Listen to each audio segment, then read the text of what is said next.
अस्सलाम वालेकुम। टीम वक़ार की तरफ से। अगर आप क्रिप्टो की दुनिया में कदम रख रहे हैं तो कुछ ज़रूरी चीज़ें जिनका पता होना बहुत इम्पॉर्टेंट है, वरना आपका पैसा डूब सकता है। सबसे इम्पॉर्टेंट, ये लॉस्ट हो गया तो आपका क्रिप्टो में पैसा ख़त्म हो सकता है। मेटामास्क या लेजर नैनो जैसे वॉलेट्स हैं, ये बंद हो जाएँ या उनकी कंपनीज़ भाग जाएँ तो क्या होगा? टेंशन लेने की ज़रूरत नहीं है, क्योंकि आपके पास सीड फ्रेज़ है जो आपके फंड्स को रिकवर करने की चाबी है। चले आए, मैं इस प्रोसेस को डिटेल में आपको समझाता हूँ। सीड फ्रेज़ क्या होता है? सीड फ्रेज़ ये एक रिकवरी फ्रेज़ है या एक न्यूमोनिक फ्रेज़ है, 12 या 24 वर्ड्स का होता है और ये रैंडम वर्ड्स होते हैं। ये वर्ड्स आपके वॉलेट की एक मास्टर की का काम करता है। अगर आपका वॉलेट खो जाए, ख़राब हो जाए तो इन वर्ड्स के ज़रिए आप अपने फंड्स को किसी भी कंपैटिबल वॉलेट में रिकवर कर सकते हैं।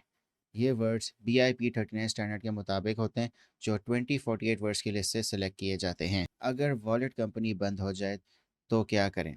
अगर आपका वॉलेट प्रोवाइडर जैसे मेटामास्क, लेजर बंद हो जाएँ या सर्विस देना बंद कर जाएँ, तो आप अपने सीड फ्रेज़ का इस्तेमाल करके अपने फंड्स को किसी और कंपैटिबल वॉलेट में आप रिकवर कर सकते हो। ये प्रोसेस कुछ इस तरह होगा।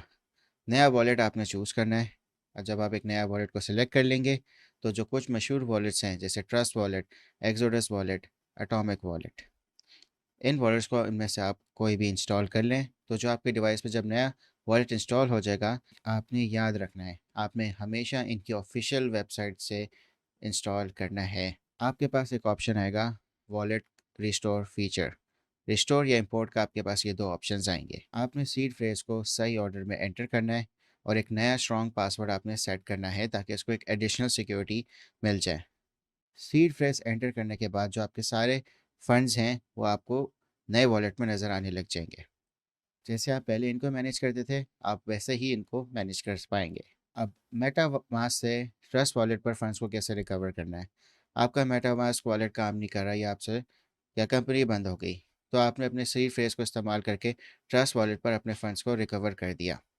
सिंपल प्रोसेस होगा, मैं ट्रस्ट वॉलेट के हिसाब से आप लोगों को बता रहा हूँ। स्मार्टफ़ोन पर ट्रस्ट वॉलेट की ऐप को आपने इंस्टॉल करना है।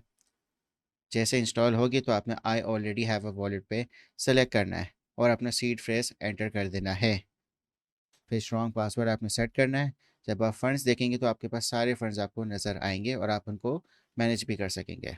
सीड फ्रेज़ को आपने सिक्योर रखना है। आपने कभी भी अपना जो सीड फ्रेज़ है इसको किसी के साथ शेयर नहीं करना और इसको ऑनलाइन स्टोर नहीं करना। इसे पेपर पे लिख कर एक सेफ जगह पे आपने रखना है और इसकी 3 से 4 कॉपीज़ अपने पास सेफ़ली रख लें। और ये कंपैटिबल वर्ड्स के साथ इस्तेमाल हो सकता है। आपने ऐसे वर्ड्स को यूज़ करना है जो BIP39 स्टैंडर्ड को सपोर्ट करते हैं, ताकि सीड फ्रेज़ से आपकी रिकवरी पॉसिबल हो। और हमेशा ऑफिशियल सोर्सेस से आपने डाउनलोड करना है। अब प्राइवेट की क्या होती है? प्राइवेट की एक लंबी और कॉम्प्लेक्स अल्फ़ान्यूमेरिक स्ट्रिंग होती है जो आपके क्रिप्टो फंड्स को एक्सेस और कंट्रोल करने का इख्तियार देती है। ये हर अकाउंट के लिए यूनिक होती है और ट्रांज़ैक्शंस को ऑथराइज़ करने के लिए इस्तेमाल होती है।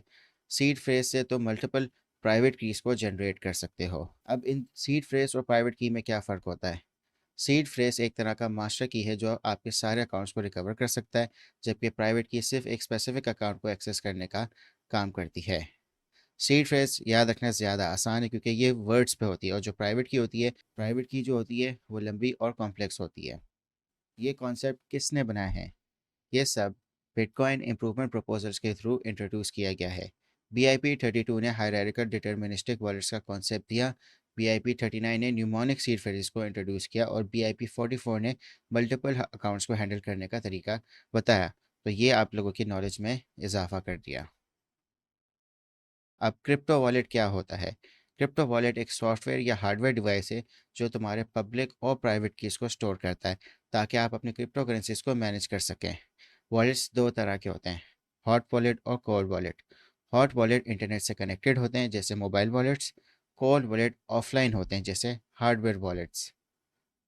आए हार्डवेयर वॉलेट को मैं आपको समझाता हूँ। हार्डवेयर वॉलेट एक फिजिकल डिवाइस होता है जो आपकी प्राइवेट कीज़ को ऑफलाइन स्टोर करता है।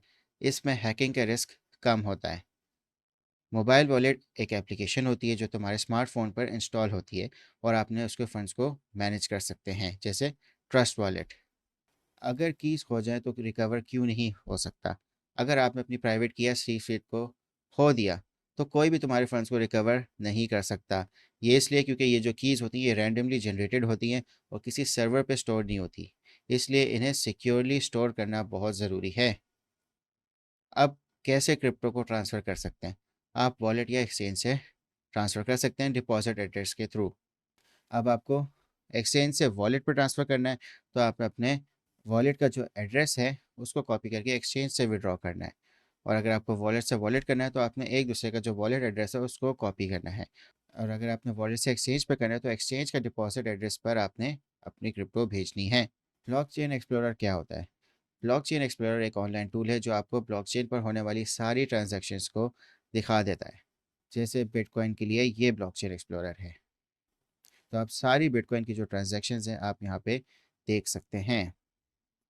आप यहाँ पे कोई भी ट्रांजैक्शन नंबर रखेंगे या वॉलेट एड्रेस लिखेंगे तो आपको सब यहाँ पे नज़र आ जाएगा। अब नोड क्या होता है? नोड एक कंप्यूटर होता है जो ब्लॉकचेन नेटवर्क का हिस्सा होता है और ट्रांजैक्शंस को वेरीफाई करता है। ये नेटवर्क रूल्स को फॉलो करता है और ब्लॉकचेन की इंटेग्रिटी को मेंटेन करता है। अब एक्सचेंज क्या होता है और इस पे फंड्स वहाँ पे क्यों नहीं रखने चाहिए? एक्सचेंज एक प्लेटफॉर्म है जहाँ पे आप क्रिप्टो करेंसीज को बाय या सेल या ट्रेड कर सकते हो। लेकिन अपने फंड्स वहाँ रखना रिस्की होता है क्योंकि ये एक्सचेंजेस हैक हो सकते हैं, जैसे एम्प्टी गॉक्स का हैक हुआ था। अब एक्सचेंज कैसे काम करता है? एक्सचेंज बायर्स और सेलर्स को कनेक्ट करता है और ट्रेडिंग फीस इन पे चार्ज करता है। ये ऑर्डर बुक मेंटेन करता है जहाँ पे बाय और सेल ऑर्डर्स लगे हुए होते हैं। मार्केट मेकर क्या होता है और उनका रोल क्या होता है? मार्केट मेकर वो एंटिटी होती हैं जो लिक्विडिटी प्रोवाइड करती हैं, मतलब बाय और सेल ऑर्डर्स लगाती हैं ताकि मार्केट स्मूथ चले। एक्सचेंजेस उन्हें प्रेफर करती हैं क्योंकि ये ट्रेडिंग वॉल्यूम बढ़ाते हैं।